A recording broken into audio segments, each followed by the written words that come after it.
Anyway, welcome you guys. It's nice to be here. Walter and I, with a lot of help from my colleague Chris, have been excited about these conversations, and we are so glad that every week we have a different, some the same every week. We're just grateful for everybody who's joined us every week, and to our new guests tonight. Praise God you're here. We're deeply indebted and grateful.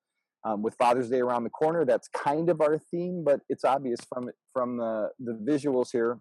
A lot of us are black, a lot of us are white, and there may be other folks gathered here, but this is a chance, especially for those of us who don't have many African American friends or colleagues.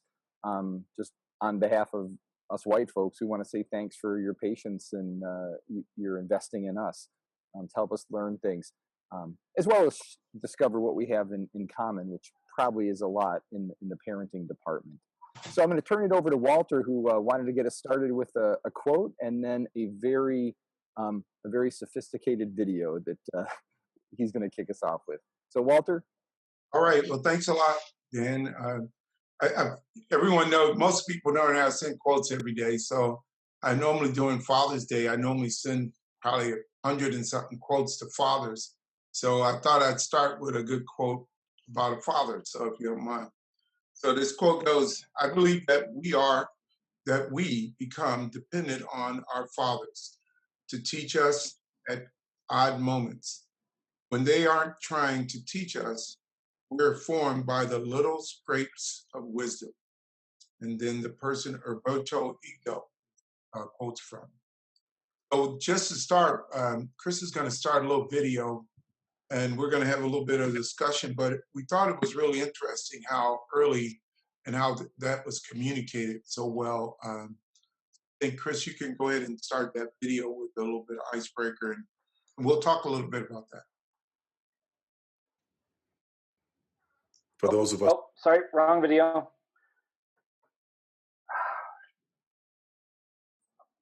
Sorry about that. It shared the wrong video. Hang on just a moment.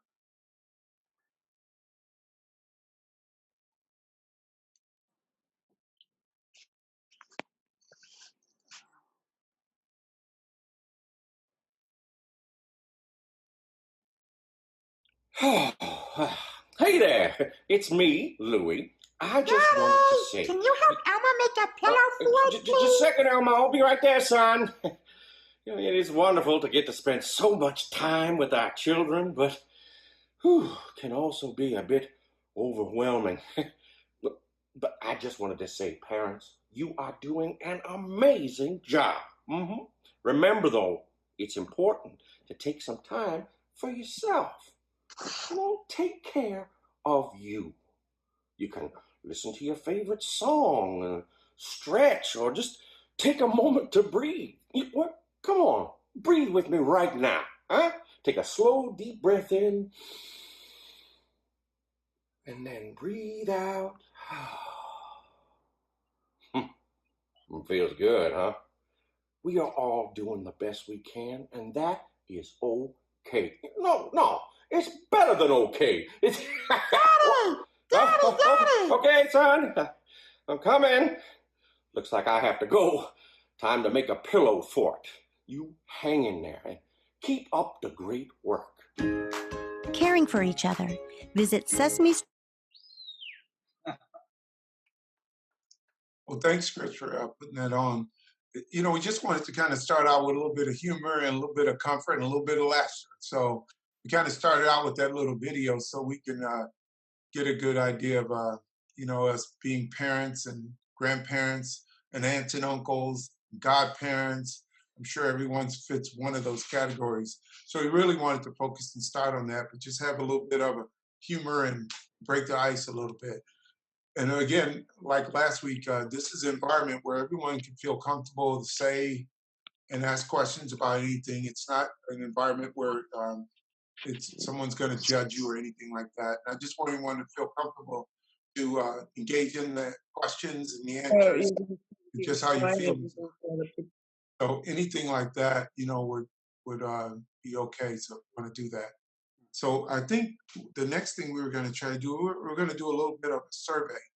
And you know, in this application, you do have the option of, if you look at reactions, I don't know if it'll show on your phone, but you can answer the question on the survey just by going, just like he said on the screen.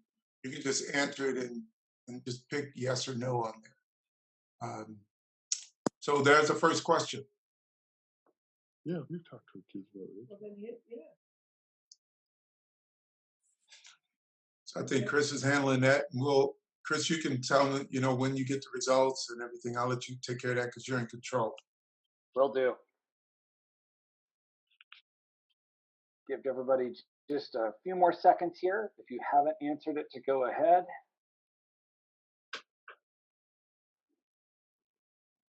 And it looks like, I don't know if everybody can see, here we go, share the results. You had 15 yes and 1 no. I'm the no, I got no kids. But you're a godfather. I said you can still talk to kids about it, but that's fine. So we got 1 no? That's just me. Okay, good. Well, what we kind of thought about, it's a good kind of icebreaker to have a conversation, but I guess the questions that came after that survey is, if you had that conversation, with kids or godkids or cousins, whatever, what were some of the reactions of the when you asked them those questions about, about race? I mean, how did you approach it? Anyone want to volunteer and say how they might approach that question and having that conversation? And don't be shy. I'm not. So Walter, this is Denise, and my daughter's 27 and my son is 25. I have to say, I think I didn't address or talk about race much as when they were younger. But both of my children dated African American girlfriends and boyfriends when they were in high school. So, and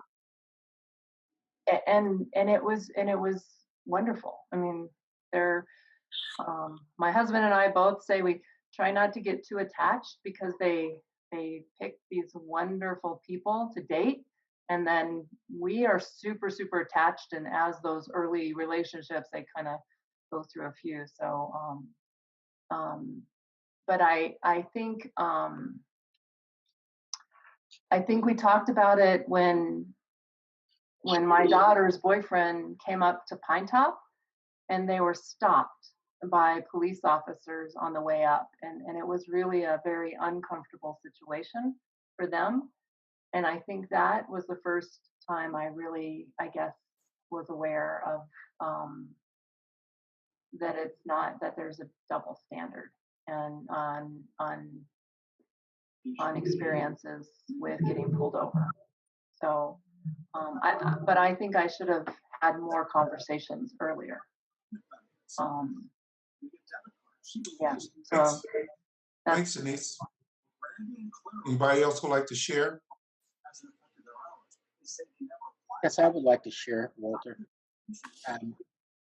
My discussions with my kids regarding race have spanned decades. And as I can recall, I took a tactic of when they were small, letting them observe the differences in race and how people reacted to it, and then bring that to me. And then I could use that as a springboard to try and talk with them about these differences and how they see the differences versus how people around them may be seeing them. And then as they grow and get older and are more understanding, we can talk more frankly about outright covert or overt discriminatory issues that may come up for them.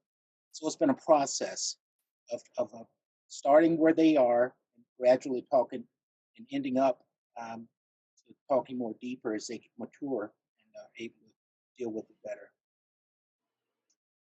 And I just thought of something too, James. As grandparents and our kids, maybe that conversation didn't happen with our kids, but we can have that conversation with our kids to have with their kids. So just like what Denise said, we skipped that part and didn't have that. there is an opportunity to have a conversation with like my sons and my daughters to have with my grandkids. But us, I also can have that conversation, but they also could too with their kids. So it's kind of what we learned going along the way in life, you know. Yes. Anyone else have anything to add with that?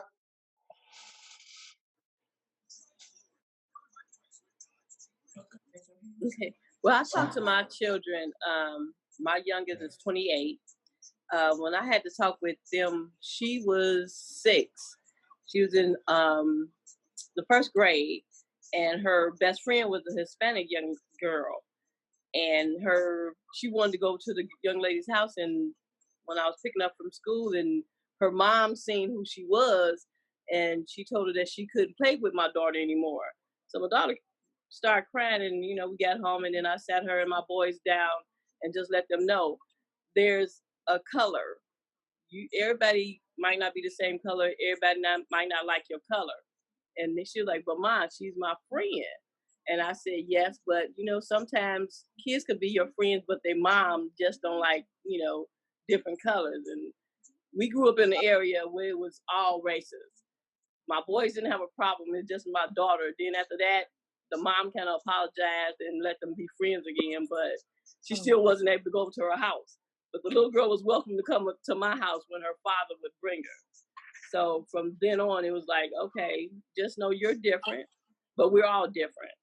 So, like I said, they grew up in a mixed area where there was all diversity. So, Well, thanks. That's a lot of stories that go along with that, and I know Dan we talked about some questions, and I'm moving into this other section where he's talking about parents and dads and situations where when we were all raised, we were taught by our mom and dads. And one question I came up with was, just like everyone, I remember my dad, the things that he might have taught me. Anyone remember any kind of things their parents or what they always remember, something that was taught to them? Oh, that's good. I know it's going to be a slide. It looks really good. All of a sudden I saw this blinking. I'm like, what is it? Oh, but there's a question right there. So this is kind of an interesting question, and I wanted to get some feedback maybe from Devin, because Devin's online right now, my son. And my son Christoph will be on the call too pretty soon. I know he's en route. But we thought about this question, and what do you want to teach your children? So anybody want to start out with that? Or Devin, do you want to talk about this question we have here? For sure. Okay, this is Devin Hill. This is her son. Hello, everybody. So I feel pretty blessed growing up to live in an environment that wasn't if there was racism, it wasn't very upfront and blatant. So it wasn't something that I always was thinking about. But I feel because of that mentality I had, or because of that, that racism wasn't on the forefront like that, and it wasn't something that I was. My mom's white, my dad's black, and so I think that had an effect on the way I don't really see I look at people's color and see it as unique or something different, where I could learn something about something that I'm not aware of in the upbringing I had. And so when I look back at all my friends I had, it's kind of weird because I didn't never fit into one clique. I hung out with the football kids, the basketball kids, a lot of Mormon kids on the volleyball team, all types of different, very diverse group of friends growing up. But it was really I chose my friends based off of the things that I liked about them, and then moments that I would experience people being racist or something like that. I noticed it was more out of insecurity. And so I feel like my dad always taught me to not ignore my race or ignore the differences I had, but to be aware of it and to not be insecure about it. And I feel like a lot of kids didn't have that where they grow up with parents telling them, "Oh yeah, like a lot of different stereotypes," and then that gets embedded in the way that these people should act and behave, and they treat people differently because of that. And it's so subtle that, and I'm blessed that I feel like one thing my dad was really good about is I never really grew up with any type of stereotypes, like viewing certain cultures in a specific way or certain people. So um, I think that my dad did a really great job of letting me be aware of my differences, but not threatened by them. So I think that's really important to. I wish a lot of more parents had that type of approach. So I don't know. That's what you think. That's what I got, I guess. Thanks, Deb. Thanks for sharing. Thanks for sharing what you felt. So that question now, I wanted Kevin to say something first, but also I wanted to be able to see if someone else wants to comment on, your mom and dad and what you taught. And I'll start out by saying what my mom and dad and what I think they taught me is perseverance, but also being real open-minded. And also, my dad, always what I remember is about whatever you do it well. Whatever you do, don't give up. Whatever you do, keep working. He always says, keep moving, which is probably a little bit of a problem now because I've usually never stop. I'm always thinking and doing and don't stop. But I'm blessed the fact that he did what he could and he taught me some of the basic rules of who I am and never forget who I am. And I'm always growing and always trying to be better. And I think I get that from my mom also. So that's my share. Anyone else have anything to share?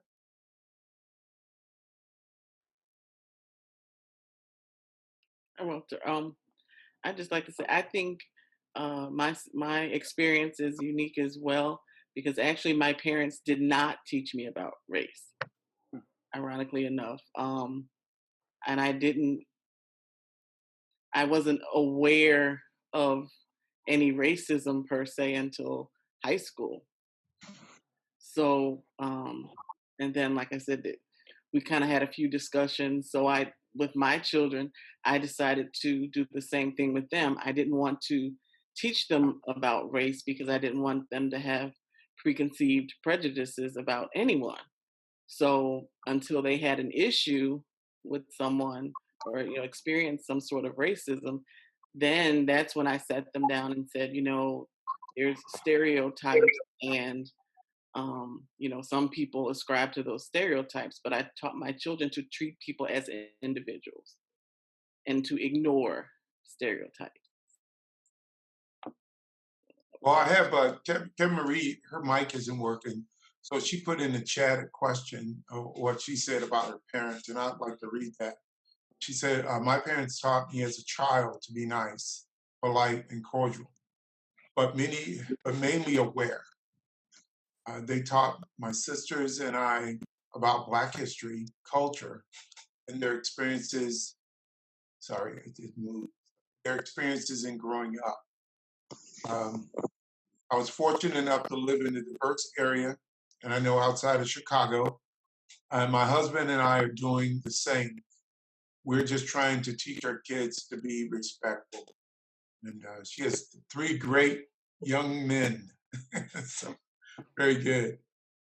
So thanks, Kevin, for sharing. I know you don't have your mic, but thanks for adding that. Does anybody else would like to say something? Yeah, I'll share a little of my experience. I grew up in a small town in southern Illinois that had very little diversity, and so my dad taught me a lot of amazing lessons in life. But my parents never talked to me about race. And the really sad thing is, going to a small town school in a non-diverse place, history was devoid of Black history. There was very little about Black history. And so not only did my parents not talk to me about race, I didn't know there were conversations to have about race until I was older and lived in a more diverse place. And I feel extremely naive saying that now, but that was very much the environment I grew up in, which I don't think is super unique to a lot of people growing up in a small town, which is really sad. Yeah, Chris, this is Denise, and I had the exact same experience. Almost really until my children were dating a different race in school. It's really hard to say that. I don't know how I got to be 35 and not really have a lot of exposure. and so at that point is when my husband and I started working through it. And I would say my parents, they didn't talk about race, but they would make comments that were racist. And as I got older and as my children started dating African American children, I started calling my parents out on that. It sort of was my wake up call that this is not okay, and we had to change. We had to change. So, and to your point, the fact that there's so much Black history that was never taught in school, or not in the schools that I went to, is really a terrible. It is. We have to change that, and maybe social media and hopefully the younger generation today is more aware. Yeah, that's really tough. Is be able to do that, and someone with the strength to be able to do that, especially with their parents, really tough thing to do. And I think that one of the things that I hear a lot of is, we're programmed early in our experiences and what we do, and sometimes there's things happening. And I talk to so many people that they don't even know what's going on around them because there's no awareness. And I think, like Kevin was saying, in teaching our kids and our grandkids to be aware and watch, because there's a lot of things going on, and there's a lot of things that just fly right over our heads and we don't see it. And I think that's something that I've learned, but I've learned later in life that to be aware. And probably my sons will tell you I'm always talking about awareness, but also what you did, and always talk to them about doing something that's uncomfortable, because then that's the only way you're going to learn. If you just get in line like everyone else and say things and do things like everyone else, like you experienced last week, what do you learn? You don't become what God's meant you to be, and it just makes you just not really very very good at being able to cope with other things. So I think that happens also.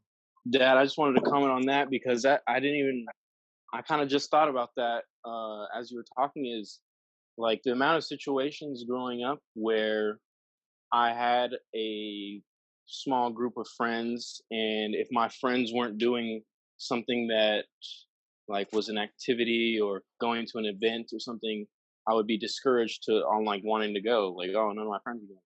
But my dad was always good about putting me in uncomfortable situations in terms of the people that I felt comfortable being around, and it taught me how to realize, like, being around different types of people, I don't have to be uncomfortable all the time. I could just be myself, and they either will appreciate me for that or they won't. But it's like if I void myself of those opportunities, which I feel like as a young kid you're gonna do because you just want to be comfortable. But I think that's really, if you have a parent that forces you to do uncomfortable things. I didn't even want to play volleyball. I thought it was like, it didn't even make sense. I wanted to play basketball. My dad forced me to play volleyball. He's like, I know it's not something that you're going to be comfortable to do, but do it and try to see what you get out of the experience. And I did it, and it was the best decision of my life. I met so many people that I probably never would have met if I didn't start playing volleyball. It's like I got my degree. Now I'm about to get my master's. It's like all of that is like because I was forced to get out of my comfort zone. And so I feel like that's a big key into being able to be aware and be more accepting of everybody. Sorry. Can I add something to the conversation? The question was, we're kind of talking about race, And I said that I didn't teach my kids about race, but what I did teach them was about culture. You know, there's African American culture, there's Jewish culture, there's Hispanic culture, there's Asian culture, you know, Chinese, Japanese, you know, there's different cultures. So that's what I taught them, because racism has this negative stereotype.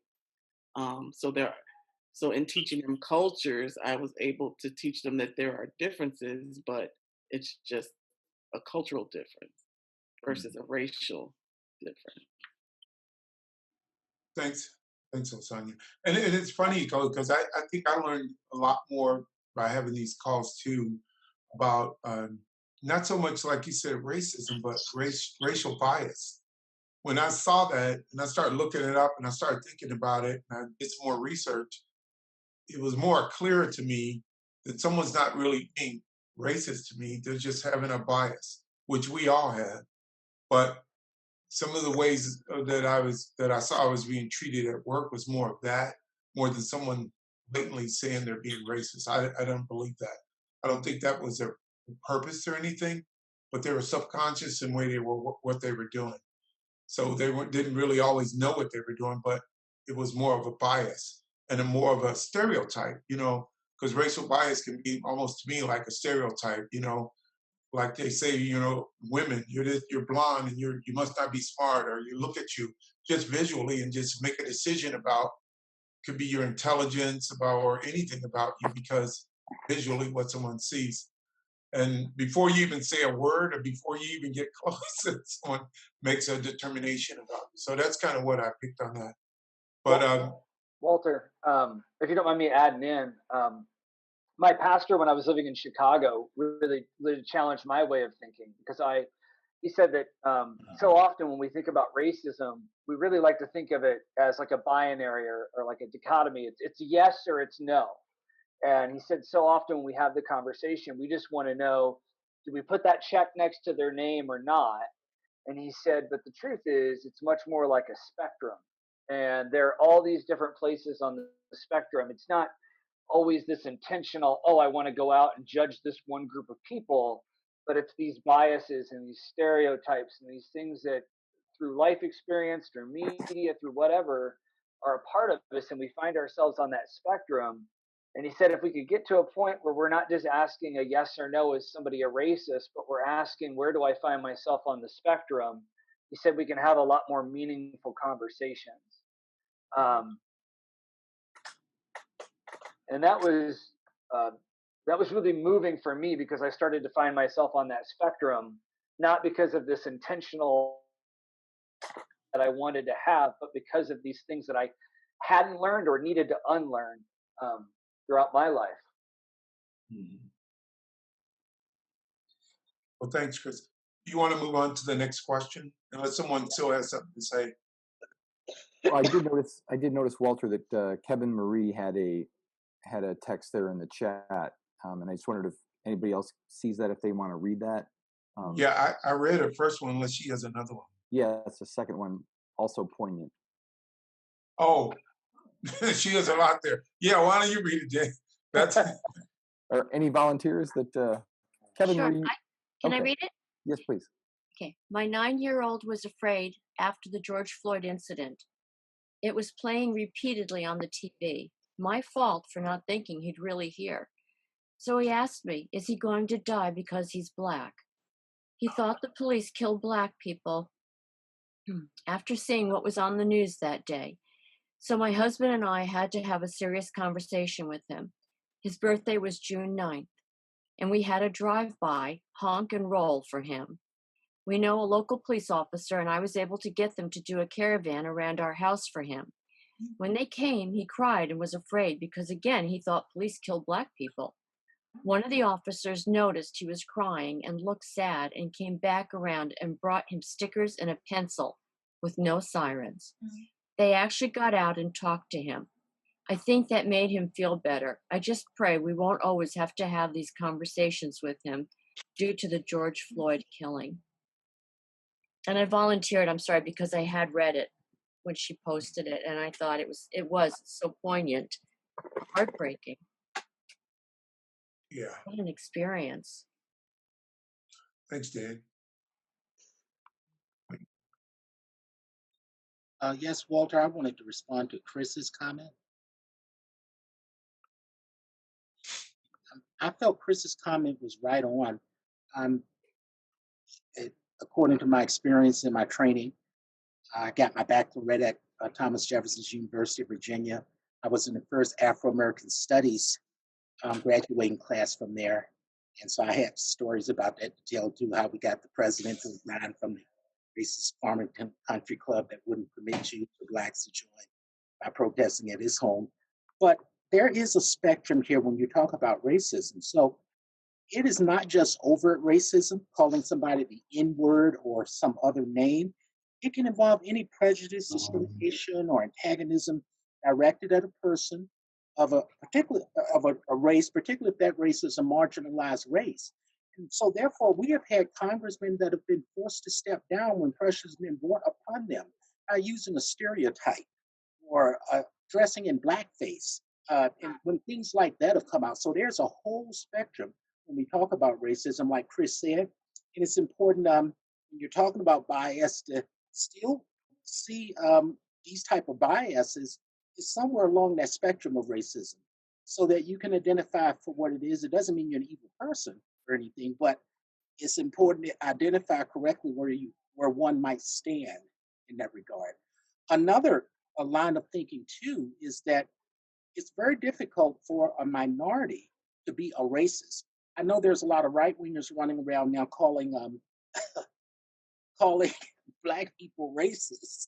But according to our current thinking about racism, you would have to be in the majority or the dominant group in a society in order to be racist, because that group has the power to actually do things against a marginalized group. We wouldn't really call that racism, but that's what we wouldn't call it. But there are old timers that would call it that. In fact, I had my mother. She comes from South Carolina. She's had so many overt racism experiences in her life. She wound up telling me that she was racist. She didn't like white people. I've had many discussions with her, bless her soul, and she softened some as the years went on. But I tried to explain to her that you're not racist. You just are hurt from a lot of things that have happened to you. And I said, now you must admit that you've had white people that have helped us a lot, have helped you a lot, have been friends with you. And so what about that? You can't hate all white people. You're not a racist. You're not in a position of power to exercise any authority over a marginalized group. But that's just, I thought Chris was spot on with that, so I'm with him on that. I thought he was spot on that. So if I may, Walter, you suggested maybe another question, and my question is, as our children are older teens now, but as a mother or father, particularly as a white mom or dad, what kind of wisdom or advice would those of you who are African American have for us to inculcate values or mindsets or kind of vaccines to the virus of racism? Well, I could think of a lot of things off the top of my head. I would certainly say it's important to give them the history of America. As they read about the white history of America in their history books, give them a black man's history of America. Give them the Afro-American, the real story about how the country was founded on slavery, how there's so much of the wealth. Anytime you give somebody free land and free slaves, if you give me a free slave and I can work in that McDonald's and Burger King, I could make everybody rich in my family for generations to come. And so educate them about the slavery, about the history, about the Jim Crow, about the new Jim Crow that's occurred after Jim Crow. We have the prison industrial complex, creating a revolving door. Educate them about those things. And this is why there's so much anger, sadness amongst Black people that's going on. And that once you realize that, then you can connect with them better. You can try to let them know where you're coming from, that you're sympathetic, you're understanding, empathic about what they've gone through. you want to connect with them as human beings, and you want to be friends with them as human beings, and you all work together for that common cause of trying to undo some of these institutionalized racism patterns that have gone on.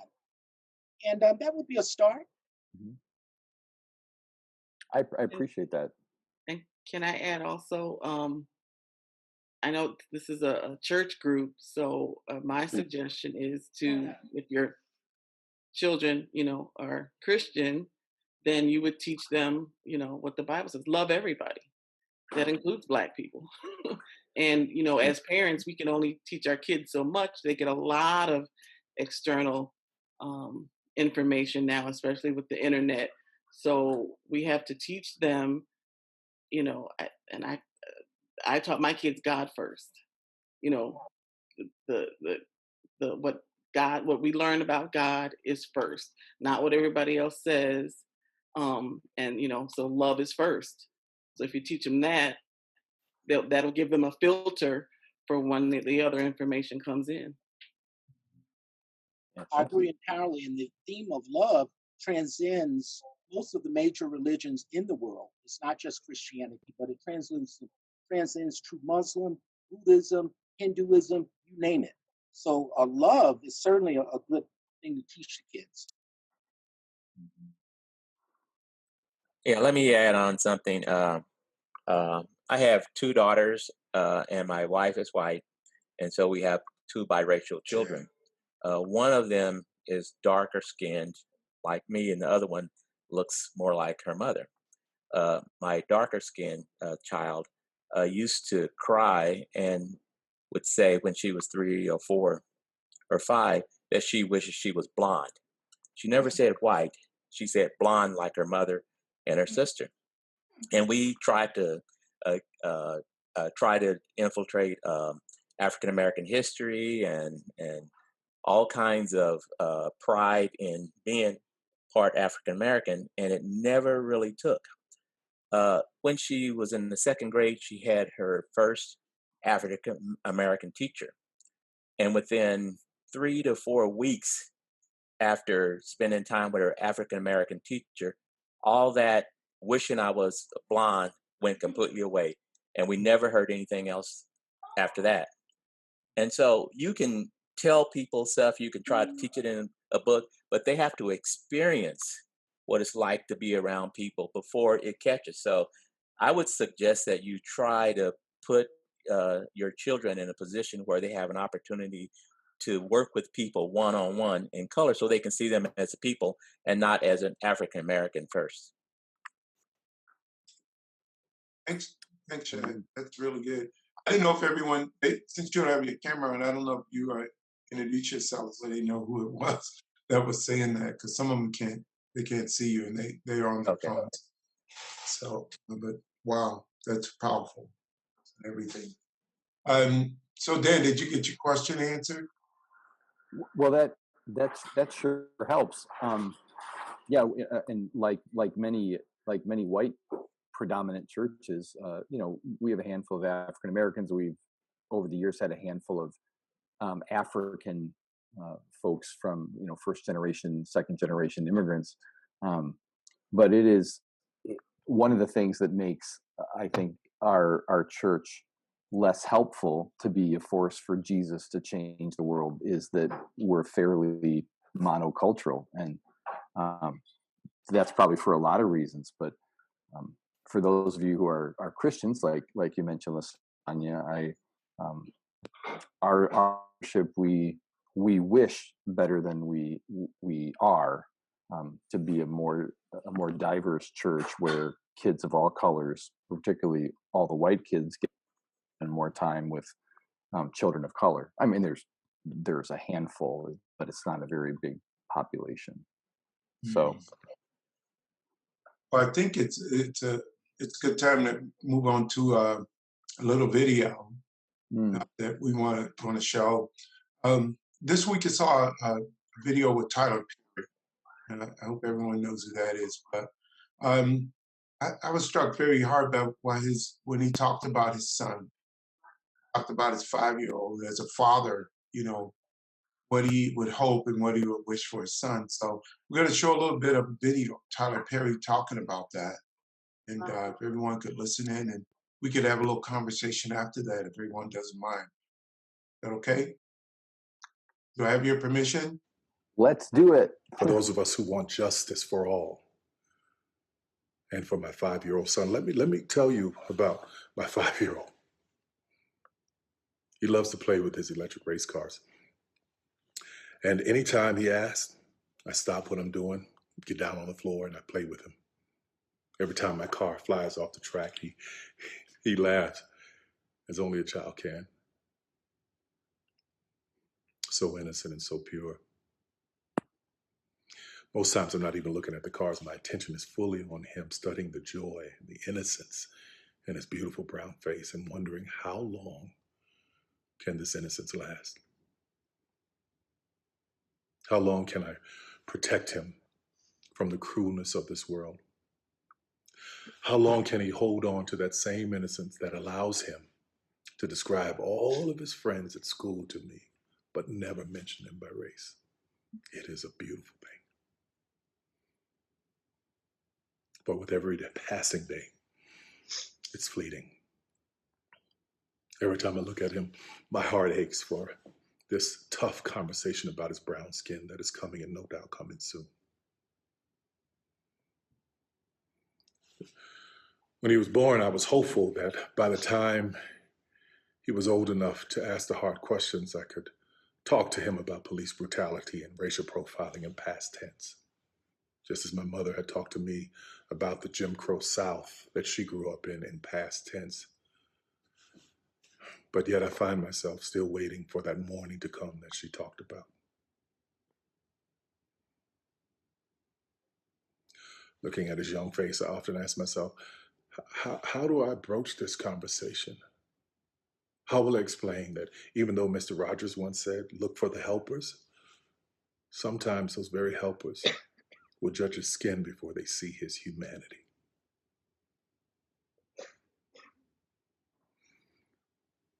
I know that as a father and a Black man in America, it is my duty to prepare him for the harsh realities that await him outside of the watchful eyes of his loving parents. It will be a hard, heartbreaking conversation, but one that I must have and I'm going to have soon. I'll explain to him that we are only 12 to 14% of the population. So this fight will continue to be a long and arduous one. But I would tell him with pride to never give up. I would tell him that progress is made in small steps. And even if you get exhausted like me, you gotta fight on, you gotta fight on. Because there are always signs of daybreak before the morning comes. Like just as some slaves saw their children free, it was a sign of daybreak. Just as my parents, who had white-only water fountains, saw me be able to drink from any fountain that I wanted, that was a sign of daybreak. And now with the death of George Floyd, and so many others, and people seeing George's murder played out in 8 minutes and 46 seconds of real time, it moved the country. It moved the world. Not just Black people, but all people. This was a sign of daybreak. And this is when I knew morning was coming. When I heard every civil rights leader alive that I know say to me that they have never seen this kind of galvanization of all races come together to peacefully protest injustice, I knew that morning was coming. It is my hope that as we continue these hard conversations and we come out of our prospective corners to talk to each other, but most of all to hear, we got to start hearing each other, so that this pain, this grief, this mourning in America will give way to morning in America. Here's to every human being who is fighting for signs of daybreak.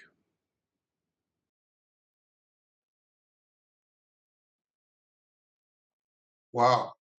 So I I was moved by that, and just the conversations about, his son and everything. And I thought it might be a good segue into some conversations about, same thing with me and being a dad. And, when I first thought about having kids, I didn't want to have kids because I really didn't want kids in this world. And that's what was in my mind and everything. But I thought about that, and I fought through that just so I could have kids, but also thought about what I have to prepare them for too. And I think a lot of the American men out here can probably justify that. Just thinking about what they might go through and how do we prepare them for that in that conversation. Like my dad did, talk to me about areas, what to say, just don't say anything, and things like that. So I try to look at it all as a positive because we're all here to learn and learn from each other. But I always want to learn, and maybe after a while, like you said, with patience, things will get better because everything's evolving. We have our time, and then the young people have their time, and it's just going to evolve. Like I tell my sons, just be patient and just be consistent. And one thing I'm big on is being consistent. You know what you get when you see me or when I come. So I like to open it up and see if anyone else has any comments and want to share anything.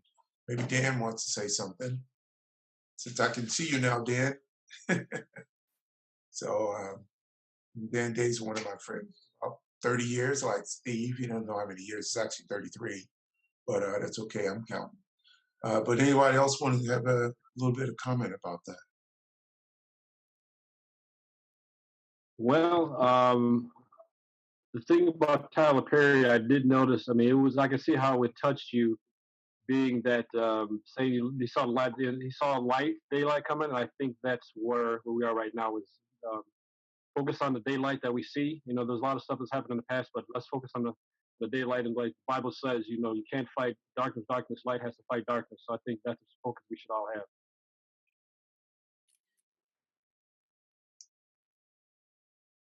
I think that's inspiring and it's uplifting because I'm telling you, looking at some of the things that go down year after year after year can cause you to become pessimistic and forget about any light being at the end of the tunnel.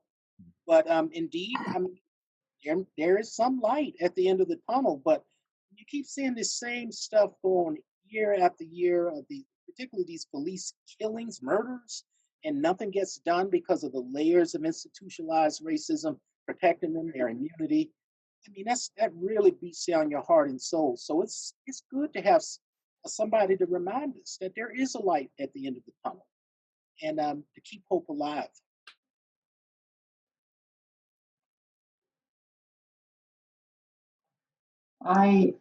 This is Denise, and it just absolutely breaks my heart, right? I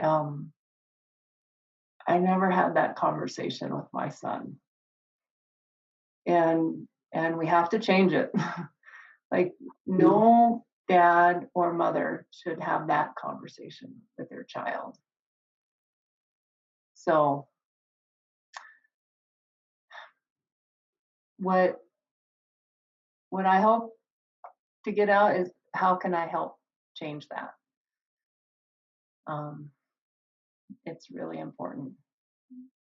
No parent should ever have that conversation.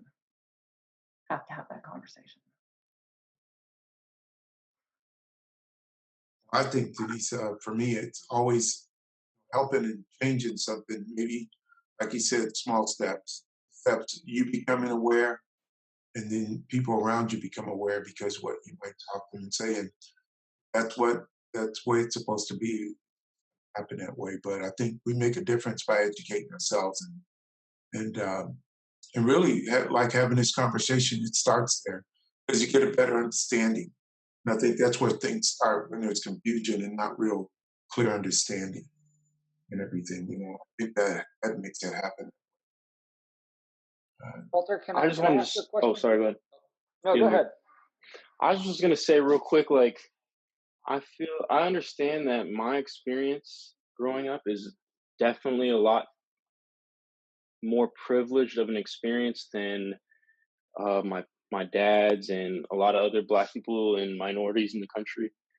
And I was just thinking about how, like, to myself, like, could, like, so is racism reserved to one race of people, or like just the elites? And I feel like it, although it might start there, a lot of it these days I feel like comes from resentment, where some experience happened to their parent or something like that, and they teach their kids that, like, all these people are bad because and they link this one experience or something like that to this whole race of people. And I feel like the way I try to live my life is to not have any resentment. And I think about Jesus, how he's getting hung up on the cross, and he says, like, don't have hate for these people. They know not what they do. Like, they have been taught this and they don't understand it. But if you hold resentment towards them, then you're, like, basically allowing that hate into your own life. And then you start having resentment towards people that may not, that nobody really deserves any type of resentment. So I always try to respond to hate with love, but it's definitely hard. I don't know if you guys have any, like, thoughts on, like, that in terms of today. With, it seems like there's a lot of, even though, like, you want to respond with to hate with love, seems like responding to hate with hate does make change. Like, it does, but it's at the same time it's like, what is it? So, I don't know. What do you guys think? Thanks, Ed. Okay, Patricia wants to say something. I wasn't able to get on my own computer. My concern is, as a white parent of two boys, I think white parents need to, Afro-American parents need to have conversations with their children. White parents need to have conversations with their children. And I didn't know that I needed to have that conversation. I mean, I came from Virginia, so I thought it was pretty carved in stone where I was. But I mean, my attitudes were not, and my feelings about Afro-American were not formulated in Virginia. I mean, I lived it, but I left it, and I never embraced it. But my son, and this is, he had lived, he would be like 44 years old now. But when he was in high school, he had some Afro-American friends. And I commented on the fact that I was glad to see that he was, having a variety of friends. And they would come over to the house and so forth. It looks good. But his comment, and this really amazed me, and it just has come to me recently after all this conversation, that he said to me, oh yeah, they're my friends, but if there's a conflict, if there's a problem, my white friends will line up with me, and their Black friends will line up with them. We won't be supporting each other. I'm not sure what kind of conflict that would be, but something that would put them in some kind of, like, opposing viewpoint, that it would be still a Black and white thing. And I was pretty astounded about that. I was very naive with that conversation. That was a time when I should have had a conversation, but probably didn't even realize even where to start. That was my negligence in understanding what kids are doing when they're going to school with a more diverse population of kids, where they're trying to, like, be friends, but yet in the bottom line they have to, like, just square off against each other when it comes right down to it. Separate and be against each other. And so to me, I mean, that's really a memory that has just come to me in the last month or so that disturbs me. But so I think white parents have to also have a conversation with their children about who is at school and who you're dealing with and how do you feel about them and what would happen if, like, how would you relate to them if there was an issue? It's complicated, and I think actually someone who said talk to them about this history, talk to them about Afro-American history. I don't think any white kid in this world understands that part. I wasn't taught it in school. I lived it, but I wasn't taught it in school. And the history books don't include anything for anyone to understand where that all comes from. Any other parents kind of have a similar experience, or any of you have a similar experience that would draw that out, that you might have friendships cross culturally, across the racial color line, but there are times when that became untenable, when there was a conflict.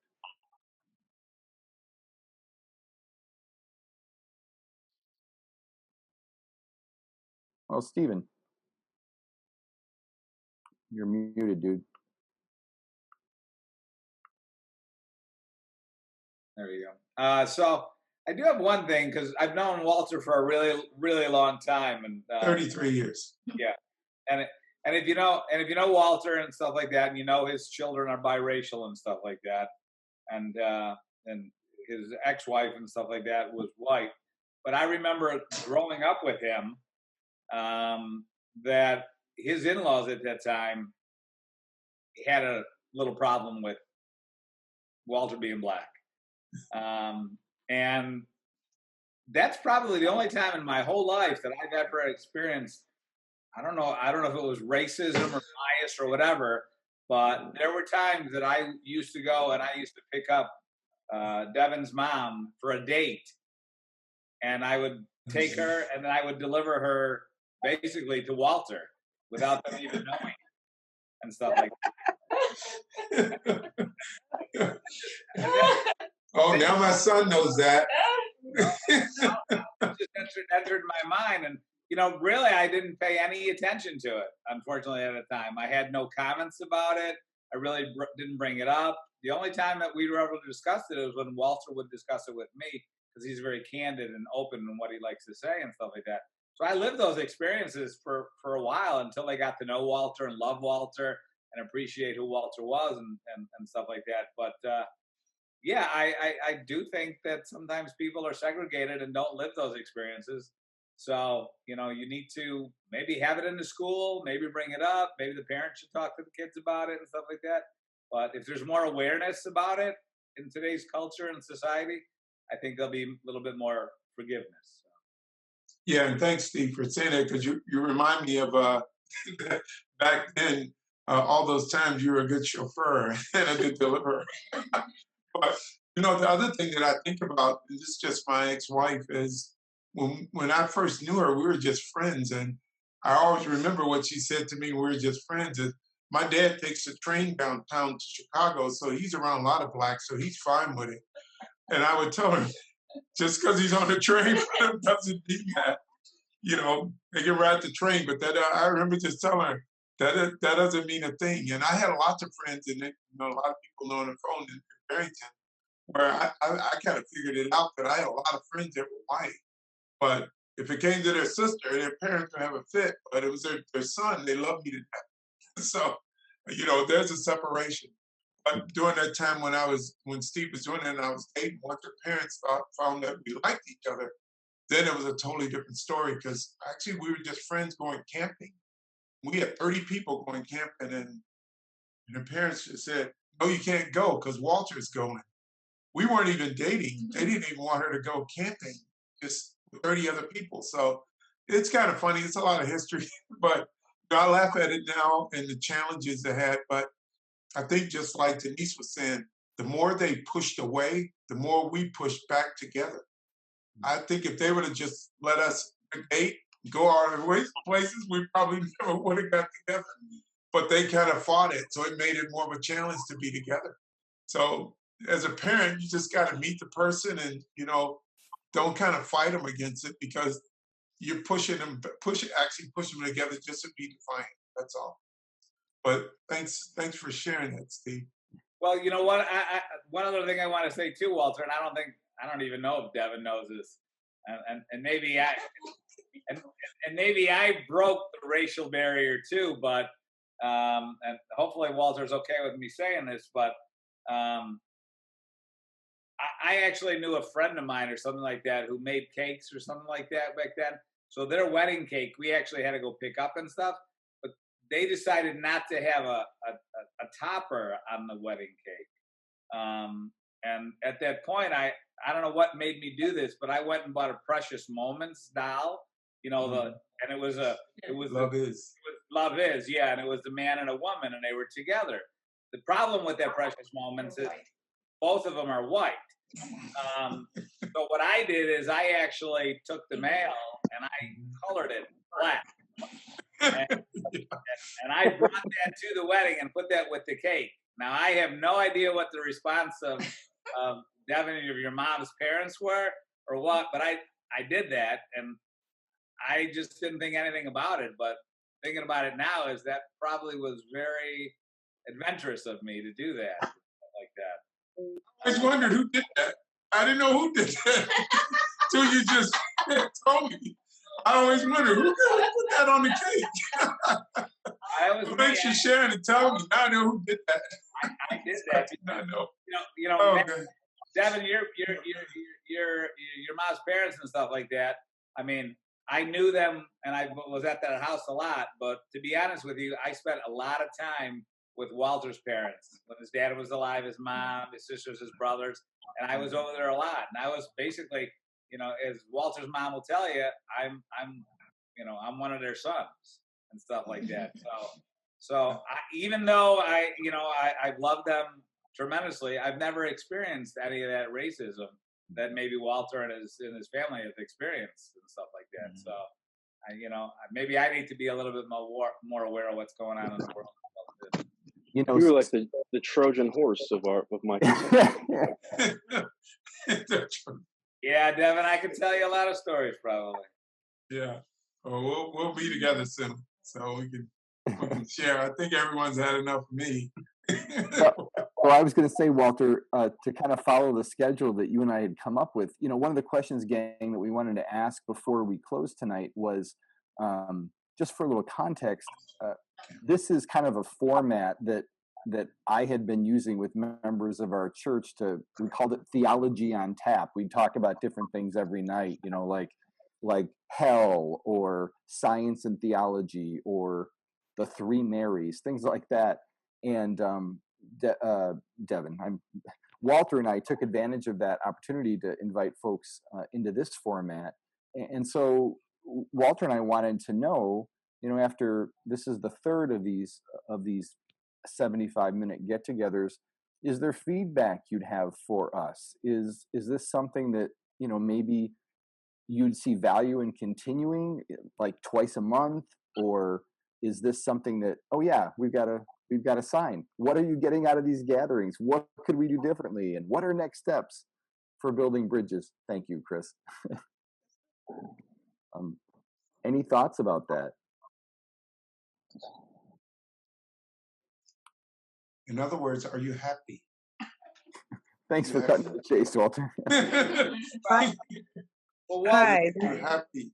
Walter, I think because I've been on 3 of these and I've never Zoomed ever in my life, other than these calls and stuff like that. So I think it's good that you guys are discussing things and everybody's, you know, putting some input into it. But I think when you come back to it, I think you have to be more relevant and say, what, since the last Zoom call or since the last call, what have you experienced, or what have you changed, or what have you done, or what have you noticed, or how has things impacted you, so that we can make a change? Because I do think the biggest problem is that we're so media drawn, is that, you know what, if something new doesn't happen, or, you know, something tremendous hasn't changed our life since the last call, things just kind of go away and stuff like that. So I think we got to keep it relevant, because we know the history and we know what's going on, but you got to make that change, I think. So. Yeah. Yeah, and I think that, you know, like I was telling Dan, it seems like every time we have another meeting, we think things are going to slow down and stop, and there's another death. So, you know, it's just constant change when we think things are going to change or happen. So I don't know, but that's a good question, Steve. That's a good way to put it, to see what we learned from each one. You know, the media for me always was, if it's a dominant story, they'll bring it out. And there's a lot of stories that go on. But now I find every time I turn on the news, there's more and more and more stories. Those are stories that wouldn't normally come out. But all of a sudden, there's these little things that are going on. This guy got killed. This person got shot. This cop did this. Everything's coming out. I mean, they're exposing every little story that there is. And so it's making me more aware of what's going on actually in the world and stuff like that. And it doesn't seem to be stopping. It seems to be gathering speed. I don't want it to stop either. If Yeah. anything else. So I've enjoyed these. This is my second one, Walter, and I thought Devin's story about his experience of the protest and how he talked to the different individuals there. That was really interesting. And Devin, you know, kudos to you. I was so very impressed with Thank you. just your maturity and how so more mature and confident than I would be at 56. So I was super impressed. So I personally am gaining a lot out of just hearing people's perspective and talking about it. I think the questions are good prompters, but I appreciate being able to talk with all of you that have different experiences and I can learn. And that's that. Walter, I know, Walter, you also said that individuals on these calls should maybe take it back to their church or wherever they go or their friends and discuss, and so that this thing can kind of grow and grow and grow, so it gets bigger and bigger, and that's what really can impact a lot of things as well too. Well, yeah, and to follow up what Steve's talking about, and I had this conversation with Dan about, because he asked me, what do I envision and how this can go and what I would like to see happen. And what I told him I'd like to see, and I'm actually trying to put someone with some marketing background to package it, package the format, package the reaching out, and see if it could start by even companies or different groups, doesn't have to be churches, just to start getting people together to have environments where they could speak. Because we had a similar situation last Friday at Oracle. We had 400 people on the call. And I was the only one that asked a question after the call. They were afraid to say anything. I don't think you could do it in a corporate environment. I think you got to pull people out of that corporate environment and get them in a safe environment where they could speak up and they can learn. Otherwise, you know, everything's orchestrated, everything's not said, and people don't want to say anything. So my dream would be is to try to package this, let them see the videos that we've had, and say, wouldn't you like to do this to the group of people in your area or a group of people in a group? Even if it's a bowling group, I mean, you still have 100 people, but they all can get online and share and bring people of color in that room to have these conversations. That's the way I looked at it, and it's a way to grow. Doesn't have to have my name on it. I really don't care. But as long as we can build an army of people having conversations, it will make change. And conversations where they build relationships of trust and get to know people, because there's not a lot of vehicles and a lot of areas to be able to do that. So I think that's what my dream and my vision would be, is to take this and share it and have someone just take the templates, take everything you have and start groups of talking.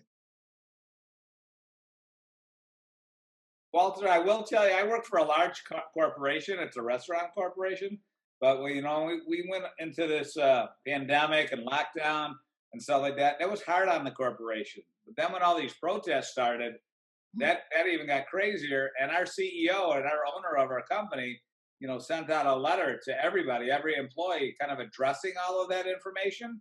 And, you know, it was very heartfelt, and I felt really good about who I worked for. And I read that, and then the next day, he sent out a supplement that was apologizing that a lot of people had spoken to him about the racism and all this other stuff. And he really didn't approach it in his first letter correctly. And he responded to that, saying that they're going to do a lot of things and there's more awareness. This is a very large company. So there's obviously people out there speaking and letting him know what they felt. Because for him to come back and do that was just like great, I thought. Yeah. I work for a big company as well, and we are having solidarity discussions. But I think, Walter, like you, there's still a corporate perspective, and so people are a little careful. I think it's nice, just friends or acquaintances that don't have the company to keep in mind company perspective, or careful what you say. So I'm gonna jump in here to note that it's almost well, here in Central 9:30, almost 7:30 in Pacific. We kind of have committed to around the 15 marker to be finished. So I want to acknowledge if anybody needs to exit and say goodbye, wanted to give you a chance to speak first. We can stay on for a few more minutes, particularly to answer these questions.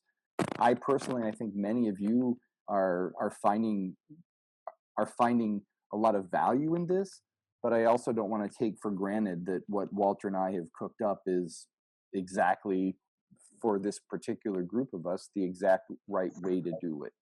So just maybe to hear from anyone who hasn't spoken about that, or just and give people permission. You're not, we won't talk about you when you're gone if you need to get out and, go to bed or have dinner. So. Hi, this is Trina. I will have to leave. I have to walk my dogs before it gets any darker. And but I want to say I found this session very moving and a lot that I can relate to. And I would have said, oh, I know what you're talking about, because I'm from a small town and all that you've talked about. And well, anyway, I just want to thank you all. I've enjoyed it a lot. And I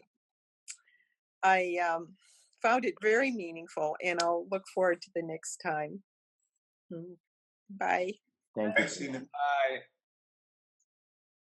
So, Dan, I think you want to finish that, and we still want to honor fathers. It is Father's Day weekend, which is a great thing, and I still like to say it's really cool to be able to celebrate Father's Day and everything. And I think you had some other questions on there and how you want to finish and when you want to do this, if we do this. Yeah, thank you, Walter. I did. So sometimes it's easier just to react to something that's a proposal rather than try to brainstorm it with a group of 30 or something. But the proposal that I had was if we were to meet twice a month, and we're meeting Thursdays now. If we met first and third Thursdays at 8 Central, that allows, I see that Kevin Marie's on EST, so that's a 4-hour spread across the country. If we stayed at 8 o'clock Central, first and third Thursdays, and we made the focus of that conversation about where God willing, the progress in racial relations and a reduction of racial bias and ideas that come from you guys, that could be the topic, the theme, and what we're dedicated to. And then with the invitation to the same group of people, though, on second and fourth Thursdays, maybe do things that are a little bit more generic. Obviously our experience of our color matters a lot in how things happen in life. But if we're going to talk about, climate change, doesn't really matter exactly what color you are, but it might be something we'd enjoy talking about with each other from a context, as I am, from a context of faith. So the proposal was first and third Thursdays, an hour 15, hour and a half, focus on the racial situation in America. Second and fourth on more common, we called it theology on tap, the kind of conversations you'd have at a restaurant or a bar if you were talking with people that you were friends with. And I certainly hope that would be the case with all of us here as we get to know each other. And I think, Dan, the other thing is I have two things. One is if you put your email address in there like last time, we can make a contact and we can schedule, tell you what the topics is, but also you can respond if you have any ideas or any questions you think of topics. And the other thing, I just want to reach out and, I know some people invited someone, but just think how many people I invited. If everyone would invite that many people, how many people we would have on this call and the lives we could change. There's an opportunity. So let's seize it. That's all I can say. One of the things that Walter, I know that you all know, is Walter has a passion for leadership development. And if you would like to say, hey, I'd be willing to help kind of plan forward how this enterprise might go, particularly if you're from, somewhere else around the country, if you're not a pastor, somebody with other kinds of experience, we would love to see people raise their hand if you wanted to keep this going. So my email is right there, pastordan@cawprairie.org. Walter W. Hill X-Men at what's your domain name? Yahoo.com. At Yahoo. You know how to find us. This will be on the Caw Prairie YouTube channel, this recording. And I guess I'll ask one more time, is there any feedback or pushback to that? And if not, we'll see you the first Thursday in July. Susan. My birthday. Are you in Love cake. Are you in Chicago? Susan Hayes has raised her hand. Oh, I was raising my hand to say I wanted to continue, but it was really, really worthwhile, and I appreciate the perspectives, and there's a lot to talk about. I was raised in the 70s and suburbia and then rurally, so, all these perspectives are very helpful. Thank you, Walter, and everyone who was here. And Devin, brilliant. And I would like to continue. All right. Thanks, Sue. And we know I'm Devin glad you will be and Tom. back. I'm glad you and Tom were, haven't seen you in a long time. I say Devin will be back to learn more about his dad and mom. I'll keep my microphone on mute. Steve's like the stork. A stork. Yeah. We better land this plane quick, friends. Would anybody like to close us in prayer tonight? Well, that quieted everybody down. Yeah. I can pray, Dan. Thank you, Pastor Chris. You're my boss. I had to step up. Dear God, we just thank you for this opportunity to have these conversations and to be able to come together. And God, I'm reminded of the words in the book of Matthew where you say, wherever 2 or 3 are gathered, you're with them. And I believe that includes Zoom. And I thank you for being with us tonight. Be with us and be with our country as we continue to move through this difficult year that we've been in the midst of, and through these difficult conversations about race. Let us make project, and as Tyler Perry said, let us move towards daybreak. In Jesus' name, amen. Amen. Well, thanks, everyone. It's good seeing y'all. Thanks, everybody. Have a good night. Yes.